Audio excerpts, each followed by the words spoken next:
بہت شکریہ پروگرام میں شرکت کا موقع دینے کا۔ بات اس طرح ہے کہ جس طرح ماہ رمضان کے شروع میں ہی یہاں پہ جتنے بھی جو منافع ہو رہے وہ سرگرم ہو جاتے ہیں، لیکن یہاں پہ ہم نے اس ماہ رمضان اس مقدس مہینے میں یہ بات نوٹ کر لی کہ اس بار خیبر پختونخوا حکومت نے رمضان سے پہلے کچھ ایسے اقدامات اٹھائے ہیں جو تھوڑی بہت ہمیں یہاں پہ پرائز جو ہے کنٹرول نظر آئی، لیکن اس کے باوجود اگر ہم کلو کے حساب سے چیزوں کا موازنہ کریں، فروٹس کا بھی کریں یا سبزی کا، تو اس میں 15 سے 20 روپے اور 30 روپے اضافہ ہمیں دیکھنے کو ملا۔ لیکن یہاں پہ معیار اگر ہم بات کریں تو کوالٹی یہاں پہ ہمیں ایک نمبر کے جو پھل ہے وہ یہاں پہ مل رہے ہیں۔ اگر ہم قیمتوں کی بات کریں تو آج انتظامیہ کی جانب سے جو ہر دسترخوان کا، خاص طور پہ گرمیوں کے اس موسم میں روزوں کے ہر دسترخوان میں جو ایک زینت ہوتی ہے وہ جو ہے یہاں پہ تربوز ہمیں آج ضلع انتظامیہ کی جانب سے ہمیں 30 روپے کلو کا بتایا گیا، لیکن یہاں پہ ہم آئے ہیں پشاور بورڈ بازار میں جو کہ یہاں سے ایک فروٹ سبزی منڈی کا ایک گڑھ سمجھا جاتا ہے، یہاں پہ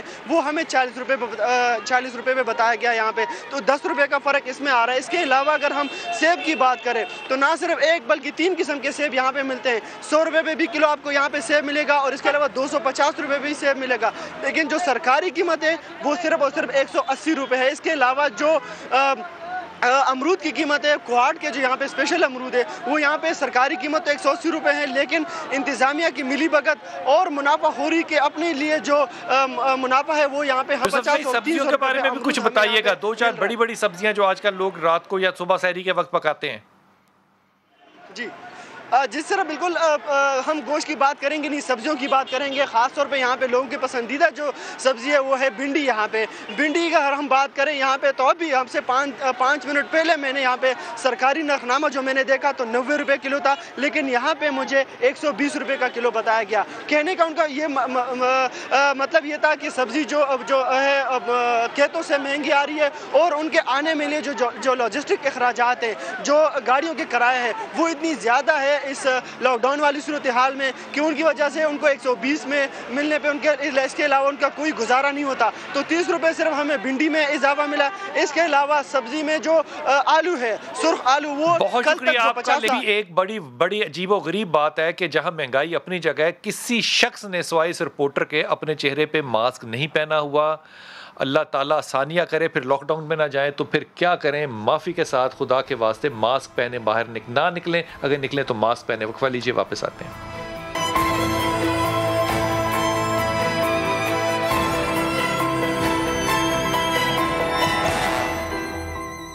خوشبو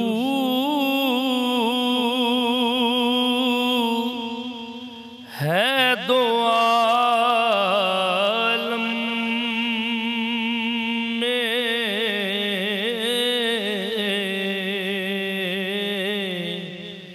تیری ہی ہے گل چیدہ، کس منہ سے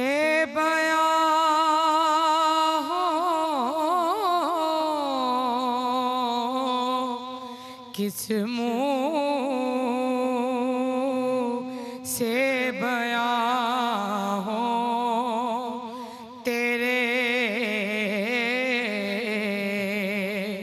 اوصاف حمیدہ، تجھ سا کوئی آیا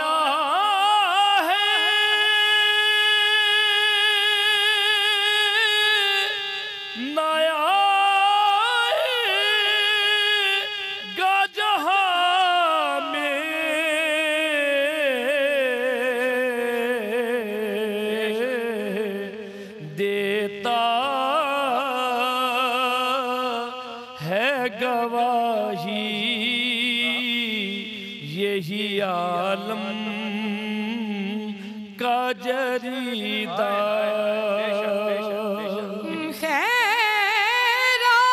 خیرات مجھے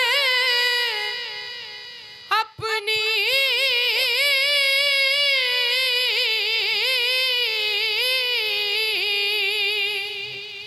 محبت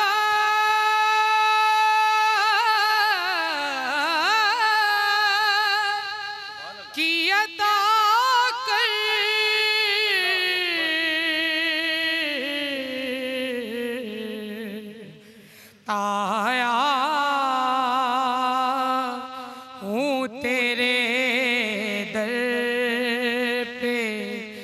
بدامان دریدہ آیا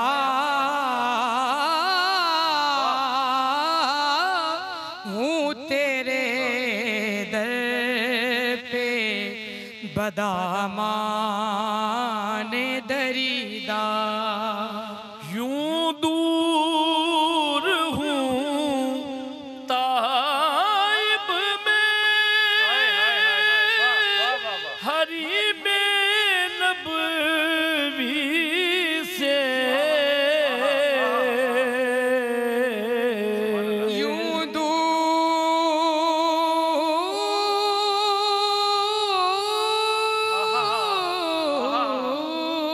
کیا دور کیا ہے، واہ یوں دور ہوں طائب میں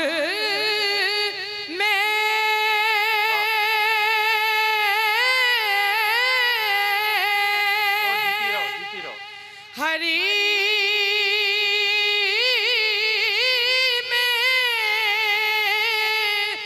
نبوی سے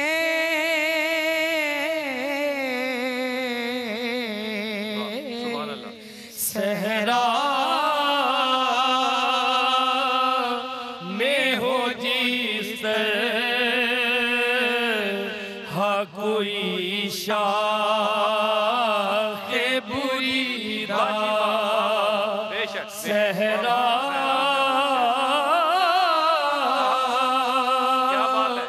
میں ہو جس طرح کوئی شاخ بریدہ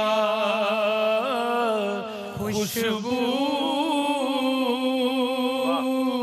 ہے دو عالم میں تیری اے گل چیدہ. کیا بات ہے، سبحان اللہ سبحان اللہ سبحان اللہ سبحان اللہ. جی بسم اللہ. یہ جو مقطع ہے نا، جی جی بسم اس کی اللہ. تھوڑی سی میں وضاحت عرض کرنا چاہتا ہوں کہ جب قافلہ روانہ ہوتے ہیں نا سرکار کے حضور حاضری دینے کے لیے، تو راستے میں انہیں ضرورت ہوتی ہے کچھ پکانے کی، کوئی چیز کی، تو وہ کسی کوئی شاخ کو توڑتے ہیں، اس کو جلاتے ہیں اور اپنا کام کر کے اس کو سلگتا ہوا چھوڑ کے چلے جاتے ہیں. ہائے ہائے ہائے ہائے ہائے قربان جائیے، اس چیز کو بیان کیا کیا. بات ہے کیا بات ہے، وہ سلگتی رہتی ہے. یوں دور ہوں طائب میں حریم نبوی سے، صحرا میں ہو جس طرح کوئی شاخ برید. یہ پھر پڑھنا، یہ شعر پھر پڑھنا. واہ واہ واہ واہ. یوں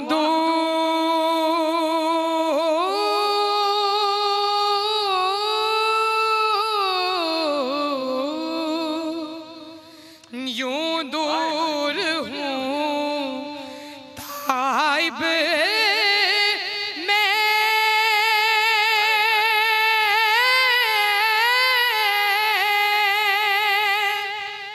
حریم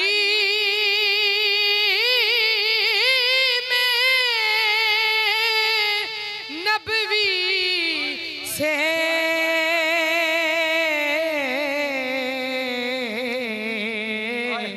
صحرا میں ہو جس طرح کوئی شاخ بریدہ صحرا میں ہو جس طرح کوئی شاخ سبحان اللہ سبحان اللہ. وہ شاخ جو کہ پیچھے جلتی چھوڑ کے چلے جائے. ہائے ہائے کیا بات، کیا بات. ہاں ہاں ہاں. یہ پہلا اتفاق ہوا ہے ہمیں کتب آن لائن پہ کہ ایک میاں اور بیوی جو ہیں وہ اپنی بچی کو کسی کے پاس چھوڑ کے یہاں پر آئے ہیں. اور کس کے پاس چھوڑ کر آئے ہیں؟ کس کے پاس چھوڑ کے آئے بیٹا؟ اپنی بیٹی کو، بہن کے پاس چھوڑ کے آئے ہو. ماشاء اللہ، اللہ تعالیٰ تمہیں سلامت رکھے. اور جناب کمال ہے. حضور اقدس ترابی صاحب، آپ کی توجہ اس طرح دلواؤں گا، دنیا کا نا اصول ہے، یہ دنیا کا اصول ہے، سائنس کی دنیا کا کہہ لیں یا دنیا کا اصول ہے کہ ہم پہلے نظریے کو بناتے ہیں، پہلے ایک تھیوری بنتی ہے، پہلے ایک تھیسس بنتا ہے، پھر اس کے اوپر کانٹ چھانٹ ہوتی ہے، پھر ہم اس کو تجربہ گاہ میں لے کر جاتے ہیں، پھر وہ تجربے میں جاتی ہے. کوئی بھی چیز ہو، دنیا کا یہ اصول ہے. لیکن اللہ کا اصول کمال عجب ہے میرے محمد کے لیے. پہلے جو ہے وہ تجربہ کر کے ماڈل دکھا دیا، یہ ہے، یہ کردار ہے. جو نظریہ ہے قرآن وہ بعد میں آیا کہ یہ نظریہ تھا، یہ تمہارے پاس کتاب آ گئی، یہ میں نے تمہیں ایک تجربے میں بنا کر جو مسلمہ ایک حیت ہے وہ دکھا دی. اس لیے کہتے ہیں کہ وہ قرآن کتاب کا ہے اور یہ کتاب قرآن جو ہے یہ مدینے کی گلیوں میں چلتا پھرتا ہے. ہم کیا کوئی عبادت کسی قسم کی، چاہے وہ نفلی ہو یا سنت ہو یا کوئی ہو، دل میں محبت رسول پاک صلی اللہ علیہ وسلم کے بغیر ادا کریں تو کیسا ہے؟ آپ نے بہت ہی اچھا اشارہ کیا مادی دنیا کا اور حقیقی دنیا کا. جو خود نبی اکرم کی مکی زندگی ہے 40 سالہ، وہ آپ بغور دیکھیں تو وہاں ایسا ماڈل عالم بشریت میں اللہ نے اپنے نمائندے کو پیش کیا. وہ جو اجڑ، گنوار، نااہل، سنگلاخ زمین پر بسنے والی مخلوق تھی، جن میں ہر کائنات کی برائی تھی، چور تھے، ڈاکو تھے، ہر طرح کی برائی، نام بھی نہیں لیا جا سکتا. لیکن وہاں اللہ تعالیٰ کے حبیب کا جو کردار ہے کہ انہی لوگوں سے منوایا کہ یہ صادق بھی ہیں، امین بھی ہیں، یہ صادق بھی ہیں، امین بھی ہیں. اور جب لوہا منوایا گیا تو پھر تصدیق کے لیے کہ میں نے اس کے بعد چونکہ ایک پیغام خدا بندی دینا ہے، ایک دعوت حق دینی ہے، جو دعوت حق دنیا میں بھی فائدہ دے گی اور آخرت میں بھی. اور کوہ ابو قبیس کی طرف اشارہ کر کے کہتے ہیں، او اتبا، او شیبہ، او ربیہ، او ابو جہل وغیرہ جتنے تھے، کہ اگر میں کہوں کہ اس پہاڑ کے پیچھے ایک لشکر جرار آ رہا جو تمہاری بستی کو تہس نہس کر دے گا، تو آپ کا میرے اس بات کے بارے میں کیا رویہ ہے؟ وہ کہتے ہیں آپ سچ فرماتے ہیں، کیونکہ سچ کے سوا ہم نے آپ کو دیکھا ہی نہیں دیکھا. 3 بار یہ تکرار کے بعد کہا کہ اب جب میں نے آپ کو کہا اور آپ وہاں گئے کوہ ابو قبیس کے پیچھے اور وہاں آپ کو لشکر نظر نہ آیا، تو پھر آپ کا رویہ میری ذات کے بارے میں کیا ہوگا؟ ابو جہل جیسا دشمن خدا اور ربیہ جیسا اتبا شیبہ کا باپ یہ کہتے ہیں کہ او صادق، او امین، او حضرت ابو طالب کے پروردہ، ہم سمجھیں گے ہم اندھے ہیں، لشکر ہے، ہم اندھے ہیں، لشکر ہے، ہمیں نظر نہیں آ رہا، ہمیں نظر نہیں آ رہا، آپ سچے ہیں. میں نے یہی جو آپ نے بات کی نا امام تیمیہ کے ہاں، یہ اس طرح سے پڑھی کہ اس کو راوی کرنے والی جو ہے وہ اماں ختیجہ ہیں، سیدہ ختیجہ کہتی ہیں، انہوں نے کہا کہ رسول پاک صلی اللہ علیہ وسلم کو انہوں نے کہا کہ ہمیں تلوار لینے کے لیے جانے دو، کیونکہ پیچھے آپ کہہ رہے ہیں کہ پیچھے فوج کھڑی ہے. تو رسول پاک صلی اللہ علیہ وسلم نے کہا جب تم تلوار لے کر واپس آ گئے فوج نظر نہ آئی، تو انہوں نے کیا کہا؟ انہوں نے کہا رب کعبہ، کعبہ کا رب کو سب مانتے تھے، رب کعبہ کی قسم ہم اپنی آنکھوں پہ نہیں محمد تیری زبان پہ یقین کریں. بے شک اس کو امام فخر الدین رازی رحمۃ اللہ علیہ نے تفسیر کبیر میں جناب ختیجہ الکبریٰ سلام اللہ علیہ کی روایت کو نقل کیا ہے. ہم بھی تو اسی سے محنت کر رہے ہیں. اب یہاں پر یہ منوا لیا، سکہ منوا لیا، اور اس کے بعد کہا میں کہتا ہوں کہ ہم بڑے دور ہیں. اب یہاں پر جو مکی زندگی ہے، میں تمام اپنے ناظرین سامعین کو یہ بات عرض کر رہا ہوں، وہاں تھا قولوا یا ایھا الناس قولوا لا الہ الا اللہ تفلحوا. اے لوگو، یہاں یا ایھا الذین آمنوا نہیں ہے، یا ایھا الذین یا ایھا المسلمین نہیں ہے، اے لوگو ایھا الناس قولوا لا الہ الا اللہ تفلحوا. تمہیں میں بالکل آسانی دیتا ہوں، تم سارے کو اللہ وحدہ لا شریک ہے، اس کا کوئی شریک نہیں، تم فلاح پا جاؤ گے. بس ہاں بالکل، یہ آیت بھی ہے، اس کے بارے میں باب باندھا گیا ہے. اس میں تو میرے پاس تقریباً میں تو یہ بخاری شریف سے لیلۃ القدر کی بھی یہ 12 حدیثیں نوٹ کر کے لایا تھا. ہم تو یہاں جستجو کر رہے ہیں، وہاں مسجد نبوی میں صحابہ کرام بھی جستجو کر رہے ہیں، اور جستجو کرتے کرتے دست و گریبان بھی ہو رہے ہیں، کیونکہ لیلۃ القدر ہے. اسی طرح یہاں پر باب باندھا گیا ہے لا الہ الا اللہ کی عظمت میں. جب مدنی زندگی آئی ہے، یہاں بھی قرآن اترا ہے، تقریباً 86 یا 88 صورتیں اتری ہیں. زیادہ قرآن مکہ میں اترا ہے، زیادہ صورتیں مکہ مکرمہ میں اتری ہیں. اس کے بعد 26 یا 28 جو روایتیں مفسرین کی ہیں وہ مدینہ شریف، وہاں آ گیا محمد رسول اللہ صلی اللہ علیہ وسلم. حضور اقدس یہ شب ملتی ہے، جب لوگ کہتے ہیں نا ہم تلاش کر رہے ہیں، جب ملتی ہے تو کیسے پتہ چلتا ہے کہ یہ شب مجھے ملی ہے؟ وہ کون سی عبادت ہے جو میں کروں گا تو مجھے ملے گی، یا مجھے کیسے احساس ہوگا کہ یہ شب مجھے ملی ہے؟ اس کی کچھ علامات حدیث میں بیان کی گئی ہیں، اور اس کو دو حصے علامات کے اور نشانیوں کے. ایک وہ حصہ ہے جو ہر انسان کو نظر آ جاتا ہے، ہر گناہ گار کو بھی سمجھ آ جاتی ہے کہ یہ وہ ہے. نبی پاک صلی اللہ علیہ وسلم فرمایا کہ وہ لیلہ ایسی ہوتی ہے کہ لا حارہ ولا باردہ، نہ بہت زیادہ اس میں سردی ہوتی ہے نہ اس میں بہت زیادہ گرمی ہوتی ہے، جیسا آج کل لاہور کا پاکستان کا موسم ہے، اعتدال والا موسم ہے. یہ ہے موسم کے اعتبار سے، انشاءاللہ ملے گی ہمیں. اور نبی پاک صلی اللہ علیہ وسلم نے فرمایا کہ جو اس کی صبح ہوتی ہے نا، اس میں جب سورج طلوع ہوتا ہے، لا شعاع لہا، اس دن اس کی شعائیں نہیں ہوتی، تپش نہیں ہوتی اس کے اندر. کأنہ فی تسن، جیسے ایک تھال میں وہ طلوع ہو رہا ہے، اس کے اندر وہ تمازت نہیں ہوتی، حدت نہیں ہوتی، تپش نہیں ہوتی. وجہ اس کی کیا ہے؟ وجہ اس کی نبی پاک صلی اللہ علیہ وسلم خود بیان فرمائی کہ جو فرشتے کثرت سے نازل ہو رہے ہوتے ہیں نا، بار بار بار بار بڑی تعداد میں آتے ہیں. قرآن پاک اللہ فرماتے ہیں تنزل الملائکۃ والروح فیہا بإذن رب من کل امر.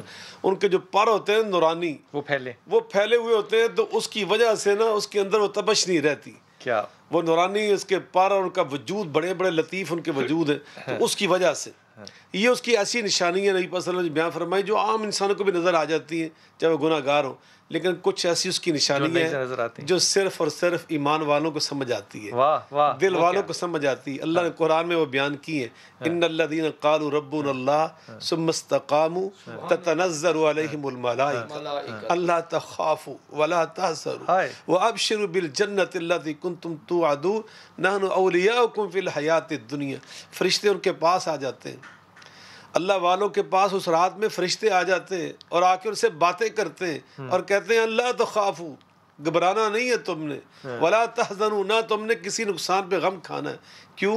نحن اولیاؤکم، ہم تمہارے دوست ہیں، اللہ نے ہمیں تمہارے دوست بنا کے بھیجا ہے. فی الحیات الدنیا، دنیا کی زندگی میں ہم تمہارے ساتھ دوستی نبھا کے دکھائیں گے. اللہ والے واللہ کسی شے سے ڈرتے نہیں. لا خوف علیہم ولا هم يحزنون، نہ خوف ہوتا ہے، نہ حزن ہوتا ہے، نہ غم ہوتا ہے. تو وہ اللہ والوں سے جب آگے باتیں کرتے ہیں نا بلال بھائی، ان کی جو گفتگو ہوتی ہے، یہ روحانی بات نہیں ہے، یہ عملی بات ہے، عملی بات ہے. اور یہ وہ سن لیتے ہیں، وہ دل کے کانوں سے سنتے ہیں، دل کی آنکھوں سے ان کو دیکھتے ہیں، ان کو محسوس کرتے ہیں. اور جب وہ محسوس ہوتا ہے نا، وہ بھی نبی پاک نے حدیث پاک بیان کیا اور اللہ نے قرآن میں بھی اس کو بیان کیا، تقشعر، ان کے جو رونگٹے ہوتے ہیں کھڑے ہو جاتے ہیں. انسان کے اوپر ایک عجیب کیفیت طاری ہو جاتی ہے، دل انسان کا نرم ہو جاتا ہے اور اس کی آنکھوں میں نمی آ جاتی ہے. اور اگر میں ان لفظوں کو، آپ کے لفظوں کو بڑھاؤں، اگر میں یہ کہوں کہ انسان کے اوپر رکت طاری ہو، بال کھڑے ہو جائیں اور انسان کو یوں لگے جیسے کہ مجھے کسی نے لمس دیا ہے، تو یہ وہ وقت ہوگا جب کہ مجھے وہ موقع اور وہ لمحہ مل گیا. یہ شب قدر ہے. اس وقت آپ نے گویا شب قدر کو پا لیا ہے، آپ اس گھڑی میں پہنچ چکے ہیں جو اس وقت مستجاب الدعوات ہے. آپ جو اللہ سے دعا مانگیں گے، اللہ کی دعا کو اس وقت ضرور قبول فرماتا ہے، اور اللہ کبھی اس دعا کو رد نہیں فرماتا. نبی کریم علیہ الصلوۃ والسلام نے اس موقع پہ جو فرمایا نا، میں ناظرین کرام کی خدمت میں ایک جملہ نہیں پر عرض کرنا چاہتا ہوں کہ ثلاث دعوات لا ترد. 3 بندے ایسے اللہ کی دعا کبھی رد نہیں کرتا. ان میں فرمایا دعوت الوالد، جب والد اپنی اولاد کے لیے دعا کرتا ہے اللہ اس کو کبھی رد نہیں کرتا. میں اپنے تمام بھائیوں سے جن کو اللہ نے اولاد دی ہے، میں سب سے عرض کرنا چاہتا ہوں، آپ جتنے مرضی گناہ گار ہو میری طرح، لیکن اس رات میں ضرور کوشش کریں اپنی اولاد کے لیے دعا مانگنے کی. اللہ ہماری اولاد کو صالح پرہیزگار بنا دے اور اپنی مخلوق کے لیے نفع بخش بنا دے، اور اپنے علاقے کے لیے، اپنے خاندان کے لیے اللہ کو باعث برکت بنا دے. آمین ثم آمین. حضور اقدس آپ نے فرمایا کہ 9 ویسے تو بڑا ہے لیکن 7 چھوٹا ہے، لیکن 7 بڑا ہے کیونکہ وہ تقسیم نہیں ہوتا. جو تقسیم ہو جائے وہ چھوٹا ہے. یہ بڑا فلسفیانہ بات ہے، اس پہ کوئی دو رائے نہیں ہے. یہ جو شب ہے، صوفیہ اکرام اس میں کوئی خاص عمل، کوئی خاص وظیفہ، کوئی خاص نفل یا خاص تراویح کیا کرتے ہیں؟ جی جناب والا، ایک تو جس طرح آپ نے وقت کی تقسیم کار کی ہے اس کے پیش نظر مجھے بڑا شارٹ کر کے کچھ چیزیں ضروری آپ تک پہنچانا چاہوں گا. ایک تو آپ نے جو ماڈل کی بات کی ہے سرور عالم صلی اللہ علیہ وسلم، وہ یہ ہے کہ عبادات جو ہیں، کچھ عبادات وہ ہیں جو سرکار نے اپنے لیے وضع فرمائی، کچھ عبادات وہ ہیں جو ہمارے لیے وضع فرمائی. ہمارے لیے سرکار نے سہولیات عنایت فرمائی، 10 رکعت پڑھ لیں، 10 آیات پڑھ لیں، یہ بھی حکم ہے. اور سرکار نے اپنے لیے جو کچھ کیا وہ آسانی نہیں کی. اس طرح کے قرآن پاک جتنا نازل ہوا ہے، پہلے تو میں آپ کو وہ ایک شعر سنانا چاہتا ہوں جو آپ نے ماڈل کے حوالے سے بات کی ہے کہ مصحف کو، قرآن شریف کو، مصحف کو نہ کیوں ناز ہو اس صورت پر، قرآن سے پہلے یہ کتاب آئی ہے. ہائے ہائے ہائے ہائے ہائے ہائے ہائے ہائے ہائے، واہ واہ واہ واہ واہ واہ تراوی صاحب، کیا بات ہے، واہ واہ واہ واہ. مصحف کو نہ کیوں ناز ہو اس صورت پر. رک جائیے وہ مزہ تو لینے دے. واہ واہ واہ واہ واہ، کیا خوبصورت بات کی ہے حضور. اب ذرا ٹھہر ٹھہر کے سنائیے. کیا مصحف کو نہ کیوں ناز ہو اس صورت پر، قرآن سے پہلے یہ کتاب آئی ہے. اب کتاب کا جب ذکر ہوتا ہے ذالک الکتاب لا ریب فیہ، اس کا ترجمہ علماء سے جو ہم سنتے ہیں اس کا ترجمہ یہ بتایا جاتا ہے یہ وہ کتاب ہے جس میں کوئی شک نہیں. اس میں اشارہ ایک ہے ذالک، جس کا معنی ہوتا ہے وہ، بے شک، جس کا معنی ہوتا ہے وہ. جب ہم ترجمہ کرتے ہیں تو کہتے ہیں یہ وہ کتاب ہے، اس میں اشارہ ایک ہے، ترجمے دو ہیں. تو یہ تو غلط ہے کہ اشارہ ایک ہے اور ترجمے دو ہیں. اس کا مطلب قربان جاؤں، کیا بات میں لفظ بڑھا دیتا ہوں پیر صاحب کے لیے کہ قرآن مجید میں اللہ تعالیٰ ارشاد نے ہر رسول کے ساتھ کتاب کو بھیجا. میں نے ہر نبی کے ساتھ کتاب کو بھیجا.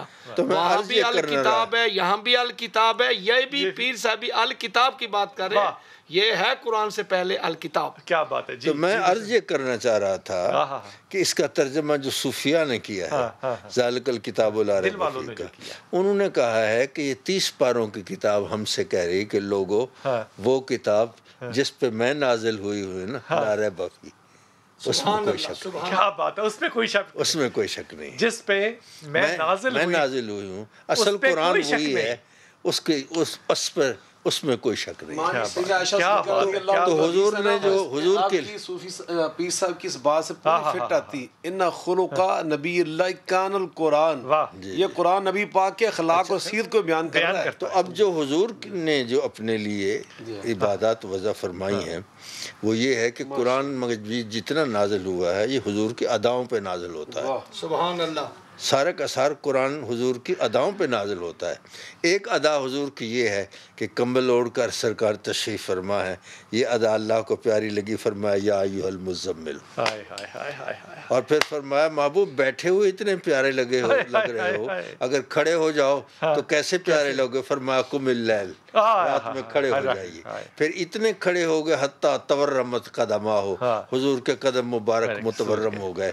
پھر فرمایا الا قلیلا، یہ بھی میں دیکھنا چاہتا ہوں مگر کچھ کم تو کیجئے نا. پھر فرمایا بات ختم ہو سکتی تھی، فرمایا نصف ہو، اس کو آدھا کر لو. پھر فرمایا اوین قسمن ہو قلیلا، اس سے زیادہ کم کر لو، اور زد علیہ، یا اس سے زیادہ کر لو. یہ تمام مختلف ادائیں ہیں جن پر قرآن پاک نازل ہوا. اور پھر اس میں خاموشی تھی، حضور خاموش ہے. تو اللہ نے فرمایا محبوب تیری خاموشی اتنی پیاری لگتی ہے، اگر بولو گے تو کیسے پیارا لگو گے. ورتل القرآن ترتیلا، ذرا قرآن کی تلاوت تو کیجئے میں دیکھوں. جب سرکار بولتے ہیں اللہ فرماتا ہے وکیل ہی مجھے اس کے بولنے کی قسم ہے، 1 لکھ دیں دے 2 لکھ دے سا 1 واری چا بول. سبحان اللہ سبحان اللہ سبحان اللہ سبحان اللہ سبحان اللہ. وقفے پہ جاتے ہیں جناب، واپس آتے ہیں. واہ واہ واہ، سبحان اللہ.